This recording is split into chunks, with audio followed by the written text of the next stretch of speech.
This DeBacco University video, I'm going to go over calculating empirical and molecular formulas. And just as a quick reminder, molecular formula is the actual number of atoms that make up that molecule, and the empirical formula is a simplified ratio of those elements.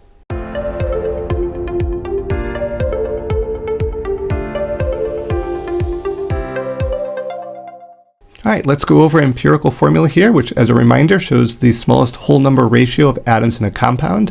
So as an example, if this was the molecular formula of C6H12O6, the empirical formula would be CH2O because that's the simplest whole number ratio of atoms.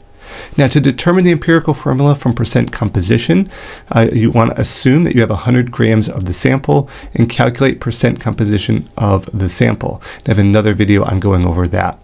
You want to convert the mass to moles of each element in the compound, divide the moles of each element by the smallest number to find the ratio. I'm going to go through an example of this and following these steps outlined here.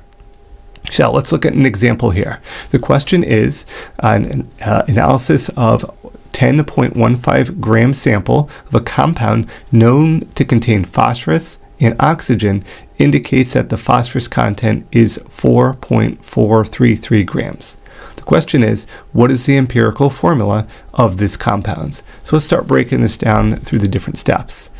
So first off, our basic plan of action is going to be, we're going to take the mass composition, we're going to go to the composition in moles, and then that will then generate the smallest whole number ratio. So we're looking at phosphorus, we're looking at oxygen here in our example.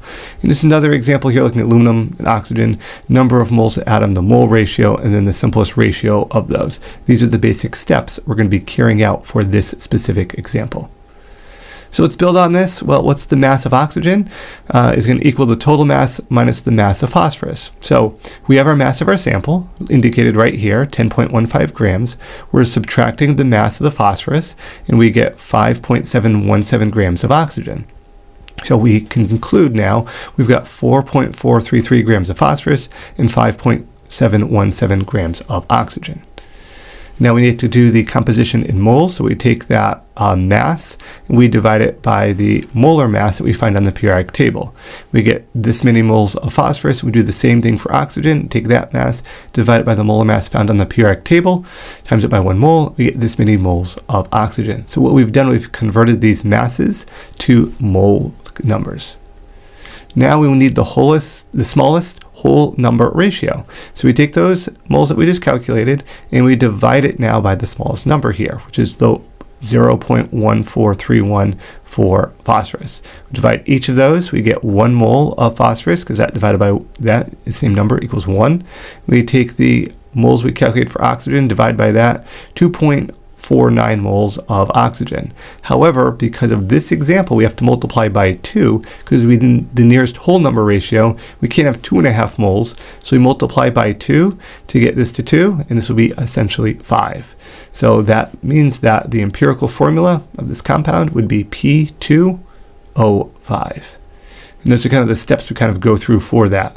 Now, if we want to calculate the molecular formula. So an empirical formula may be CH2O, but the true molecular formula may be C6H12O6, glucose. So how do you determine the true molecular formula? Well, you take the empirical formula, X times the empirical formula equals the molecular formula. So the X times that empirical formula mass will equal the molecular formula mass. So you must know the molar mass of the molecule to determine the molecular formula.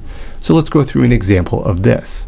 You want to determine the molecular formula for the compound with an empirical formula of CH2O and a formula mass of 180 grams per mole. So the empirical formula mass, 30 grams per mole. So as a result, we take this, calculate the empirical formula mass from here. We know the formula mass of the actual compound. We're going to divide those two. So formula mass divided by empirical formula gives us 6. And where did this number come from? Well, this comes from calculating the molecular masses from the periodic table of our simplified empirical formula. Plug that into the equation, divide that by the formula mass, and we get 6. Now what do we do with that number? Now we take 6, we multiply that by our empirical formula to then get the answer of C6H12O6. So we're, again, multiplying that, distributing that 6 out, and essentially in this example, we're calculating for glucose. Now we're looking at molecular formula calculations. Let's go through another example. A sample contains a compound with a formula mass of 34.00 grams per mole, consists of 0.44 grams of hydrogen and 6.92 grams of oxygen. Find its molecular formula. So grab your calculator, grab a pen, grab a pencil, grab a piece of paper, and let's go through this calculation step together.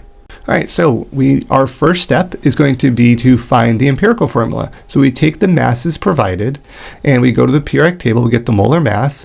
We're going to take those masses and convert them to moles. So 0.44 grams of hydrogen, we're rounding to 1 gram of hydrogen per mole on the periodic table, and oxygen would be 16 grams. If you look in the periodic table, divide times by 1, divide by the 16, we get our moles.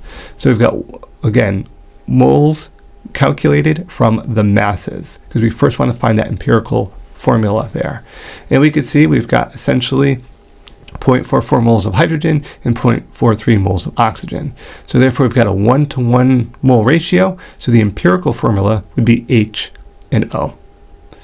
Now the mass of the empirical formula is going to be 17 grams. And how do we get that?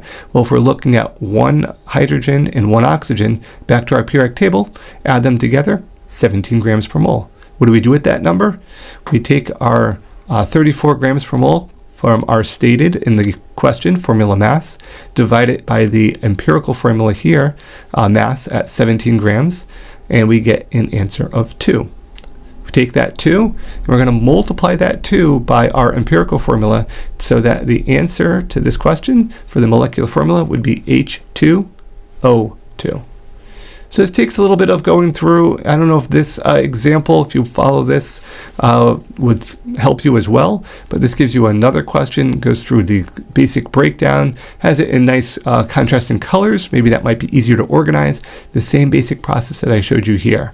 So you may have to, again, pause this video at certain times, work through some examples, and hopefully you'll see that very nice sequence of steps and how it's laid out, and to become more familiar with being able to work with it on your own.